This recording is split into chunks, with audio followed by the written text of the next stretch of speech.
Bonjour chers auditeurs de l'ODJ Média, notre internaute invité, Tariq Moudon, partage son avis et sa réflexion, dans un article qu'il a intitulé « Éducation, un socle de l'amélioration du capital humain », qu'on écoutera ensemble dans ce podcast.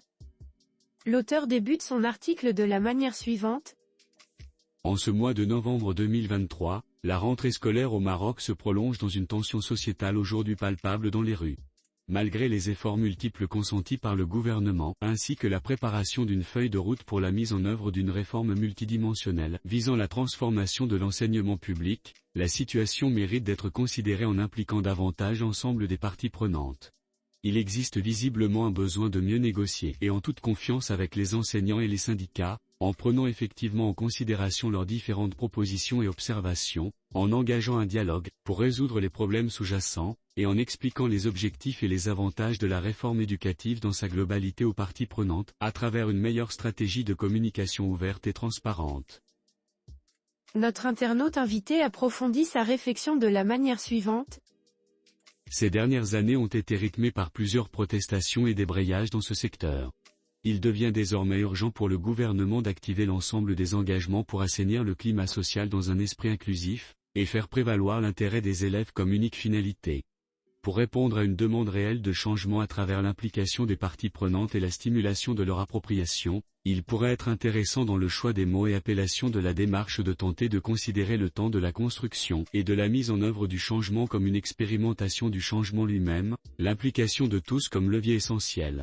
Ultérieurement, une phase de REX, retour d'expérience, viendra dans une optique d'amélioration, continue évaluer les enseignements tirés de ce processus de changement, prendre en compte les réussites, les échecs et les bonnes pratiques pour orienter la réforme éducative dans sa mise en œuvre future. Il sera important de compter l'appropriation des acteurs et parties concernées, parmi les facteurs clés qui auront incontestablement contribué au succès de la réforme.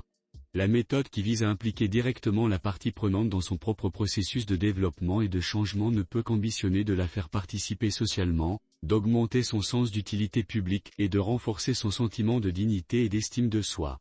Ces sentiments positifs, et qui favorisent par ailleurs la capacité de prise en charge chez les acteurs concernés, sont les bases d'une démarche indispensable pour initier le dialogue et la co-construction.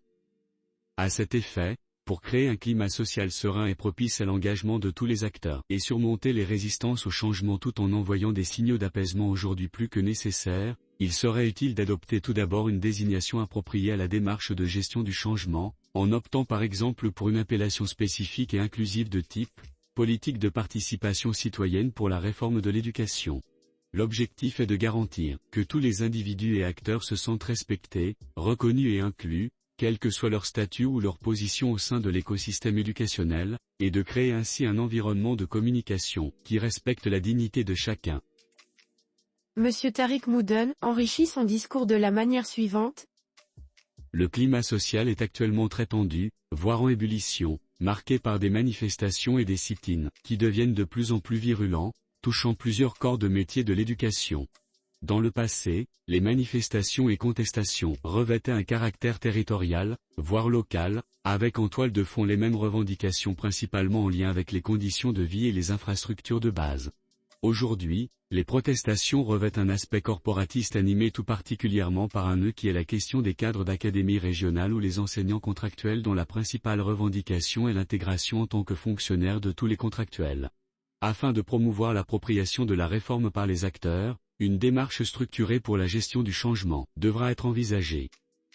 Par ailleurs, la valorisation du capital humain devra rester l'unique moteur pour faire face à cette situation avec une communication adaptée et des messages clairs qui viendraient aligner en amont l'ensemble des acteurs derrière la même vision, et avec la même volonté d'apporter chacun leur contribution pour la réussite de la réforme. Ainsi, les cibles principales du plan de communication et de sensibilisation devront être les enseignants et les autres membres de la communauté pédagogique avec comme objectif capital de les engager réellement à passer de consommateurs de la réforme à acteurs de celle-ci. L'auteur conclut son article en ces mots. Enfin, le risque de mécontentement des élèves et de leurs familles n'est plus à écarter aujourd'hui, surtout que les retards s'accumulent et que l'arrêt des cours est une approche de pression devenant de plus en plus fréquente. L'éducation et la formation sont devenues une préoccupation primordiale pour les familles, pour lesquelles elles mobilisent un investissement affectif et des ressources matérielles, tout en nourrissant des attentes envers l'école et des aspirations à un avenir meilleur pour leurs enfants. Ainsi, les familles et parents d'élèves composent une catégorie disposant d'un pouvoir d'influence considérable, pouvant être amené à évoluer vers élevé, et qui pourra jouer un rôle majeur en tant qu'allié solide, ou non, appuyant les réformes portées par le gouvernement, ou non. Rédigé par Tariq Moudon. Merci d'avoir écouté ce podcast de l'ODJ Média, notre bouquet de supports numériques, portail, magazine mensuel connecté, web radio R212 dédié à la diaspora marocaine et web TV. N'oubliez pas de télécharger notre application l'ODJ Mobile sur Play Store et de vous abonner à notre chaîne YouTube l'ODJ TV.